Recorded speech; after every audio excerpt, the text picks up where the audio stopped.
Реал Мадрид трансфер нарығын дүр сілкіндіруде. Корольді клубта тағы қандай ойыншылар күшейтеді. Манчестер Сити өз тарихындағы ең қымбат трансферді жасамақшы. Ал Арсенал Франция құрамасының ойыншысымен келіссөздерді аяқтауға жақын. Ең бастысы Хулиан Альварестің қай клубқа ауысатыны туралы жаңа ақпарат шықты. Бір қызығы, ол Барселонаға да, Реал Мадридке де бармайды.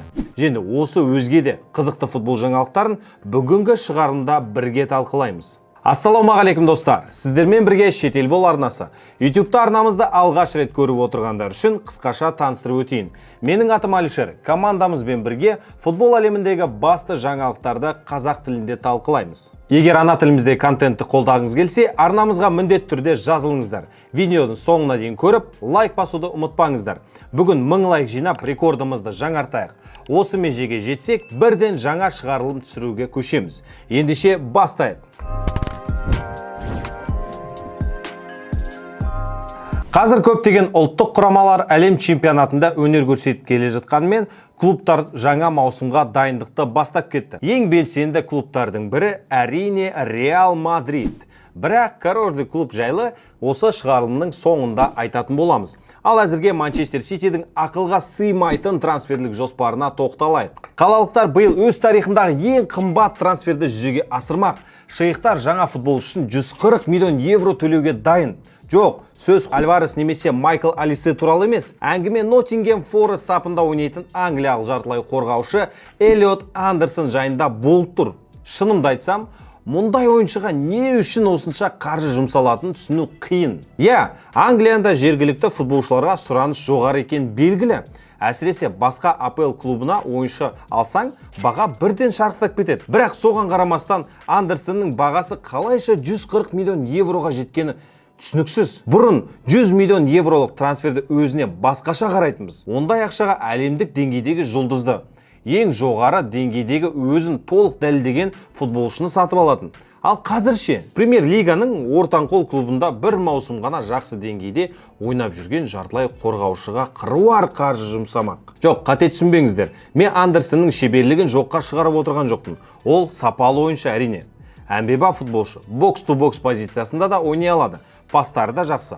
Оған 60-70 миллион евро төлесе, қисынды баға болар еді. Бірақ 140 миллион евро бұл трансфер нарығындағы бағаның қолдан көтерілгенінің айқын көрінісі.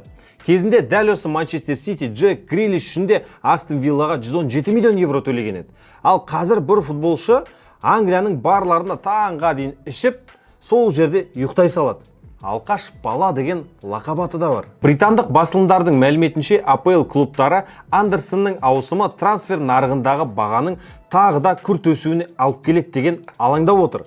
Бірақ оның үстіне қаржылық фейрплейдің талаптарын күшею клубтардың трансфер нарығындағы жұмысын бұрғыдан да қиындатып жіберуі мүмкін. Мұның бәрін былай қойғанда, мұндай баға ойыншының өзіне де орасан қысым түсіреді. Өйткені бәрі одан ерекше дүние күтеді. Жанкүйерлер оған келе салысымен Кевин Де Брюйненің ең мықты шағындағы деңгейде ойнау керек деген талап қояды. Қазір футболшының мұны ойлауға да уақыты жоқ шығар. Себебі оның бар назары Англия құрамасының әлем чемпионатындағы ойындарына ауып отыр. Андерсон алғашқы турда Хорватиямен болған ойында нәтижелі пас беріп, Джуд Беллингемнің гол соғуына тамаша мүмкіндік жасап берді. Бұл Ноттингем үшін өте жақсы жаңалық. Себебі ол әлем чемпионатына неғұрлым жақсы ойнаған сайын трансферлік құны одан әрі көтеріле береді. 140 миллионнан кем түспейді. Биыл АПЛ чемпионы атанған Арсенал қол қусырып отырған жоқ. Өткен маусымда команда орталық алаңда жарақаттарға байланысты кадрлық қиындықтарға тап болды. Осындай мәселелерге қайталанбас үшін жеңбірекшілер Франция құрамасы мен Италияның Рома клубында ойнайтын Ману Конемен құрамын күшейтуді көздеп отыр. Лондондық ұжым ойыншымен ауызша келісімге келіп қойған.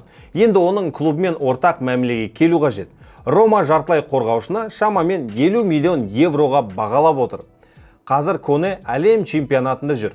Алайда француз футболшысына негізгі құрамнан орын табылмауда. Соған қарамастан, Ману кез келген сәтте алаңға шығып, өз құрамасына көмектесуге дайын. Микель Артетаға дәл осындай ойыншы керек. Арсенал бапкері Коненің допты бақылауын, физикалық күшін және тактикалық сауаттылығын жоғары бағалайды. Жалпы, Арсенал төңірегінде жаңалық көп. Бірақ әзірге нақты ақпарат аз. Дегенмен бір нәрсе анық, клубтар жазда сол қапталда жаңа вингер іздейді. Леандро Тросард пен Габриэль Мартинелли әрине сапалы футболшылар. Бірақ Лондондағылар болашақта чемпиондар лигасын жеңу үшін бұдан да мықты ойыншы қажет деп есептейді. Ең жиі айтылып жүрген нұсқалардың бірі Англия құрамасының ойыншысы Морган Роджерс. Алайда оны қатарға қосу оңай болмайын деп тұр. Астон Вилла сапындағы сәтті маусымнан кейін 23 жастағы шабуылшыға АПЛ-дың бірнеше клубы қызығушылық танытуда. Роджерс ол әмбебап ойыншы. Ол оң қанатта да, сол қанатта да ойнай алады. Қажет болса ұрын 9-дық рөлінде атқара алады. Бұқаралық ақпарат құралдары мәліметінше, Арсенал футболшының өкілдерімен де, Астон Вилла клубымен де байланысын үзбей келіссөздерді жалғастырып жатыр. Өткен маусымда Морган Роджерс 55 матч өткізіп, 14 гол мен 11 нәтижелі пасты өз атына жазды. Сонымен қатар ол өз командасына Европа лигасын жеңіп алуға көмектесті. Роджерстың Бирмингемді клубпен келісім шарты 2031 жылға дейін жарамды. Сондықтан Астон Вилла өз көшбасшысын оңайлықпен жібермейтіні анық. Бірақ бір нәрсе белгілі. Осындай мықты маусымнан кейін Морган Роджерс мансабындағы келесі қадамды жасауға дайын. Ал үнемі трофей үшін күресетін клубқа ауысу оның мансабындағы заңды әрі қисынды қадам болып көрінеді. Енді Арсеналға қатысты әңгіменің ең қызық жеріне келдік. Жақында канонерлер мен мадридтік Атлетико арасында ешкім күтпеген, тіпті сенсациялық айырбас болуы мүмкін. Әңгіме Хулиан Альварес туралы болып отыр. Осыған дейін матрашшылар әлеуметтік желілердегі әрекеттер арқылы аргентиналық шабуылшыны ешқандай жағдайда да басқа клубқа сатпайтын аңғартқан еді. Тіпті сату мәселесі қаралса да тек 500 миллион евро ұсынысын қабылдайтын айтты. Осы тұста Атлетико басшылығына қоятын бір сұрағым бар. Сендердің бастарың істей ма? Алайда қазір Альварестің АПЛ-ға ауысуы жайлы қауесет күшейіп келеді. Бұқаралық ақпарат құралдары мәліметінше, Арсенал Атлетикоға 50 миллион евро ұсынып, оған қоса Виктор Gyökeresті мәмілеге қоспақ. Жуырда ғана басты ойыншысын жібергісі келмеген мадридтік клуб енді оның кету ықтималдылығын қарастырып отырғандай. Егер футболшының өзі клуб ауыстырғысы келсе, оны жіберген дұрыс. Кетем деп атылып тұрған адамның бағын байламау керек. Себебі оның трансферіне қатысты әңгімелер баспасөз беттерінде біраздан бері айтылып жүр. Атлетиконың бұл жерде отатына Диего Симеоне, Барселона мен Реал секілді тікелей бәсекелестерін күшейтпей, Альваресті басқа чемпионатқа жіберу арқылы пайда көрсе болады. Қазір Арсеналдың шабуыл шебіндегі жағдай мәз емес. Gyökeres күткен сенімді толық ақтай алмай жүр. Кай Хаверц тұрақты деңгей көрсете бермейді. Ал Габриэль Жезус әлі күнге дейін жарақатпен алысып келеді.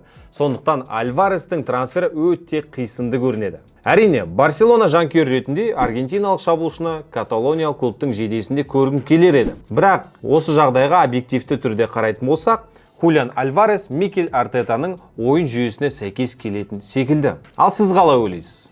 Альварес Арсеналда өз ойынын көрсете ала ма, әлде жоқ па? Өз пікірлеріңізді міндетті түрде комментарийге жаза кетіңіздер.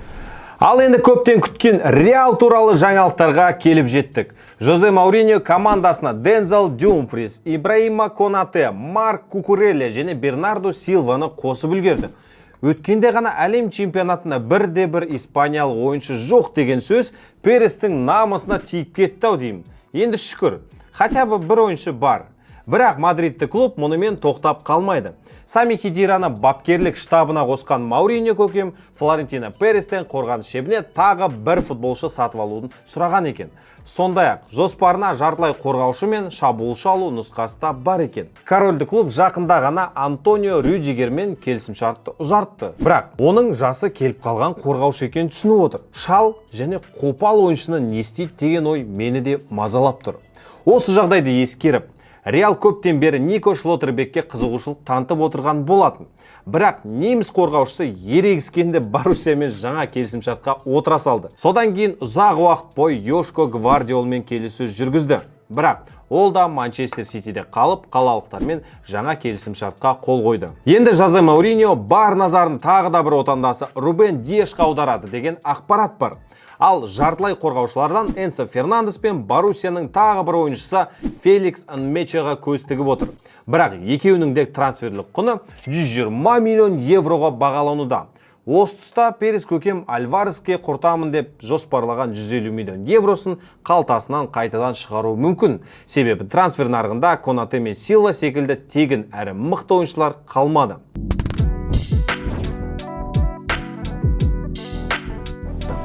Реалдың алаң ортасына кімді алған дұрыс? Фернандесті ма, әлде Нмечан ма? Міндет түрде өз ойларыңызды комментарийге жаза кетіңіздер. Құрметті көрермендер, осымен біздің бүгінгі шығарылымыз аяқталды. Барлықтарыңызға, назарларыңызға рахмет. Сау саламатта келесі кездескенше.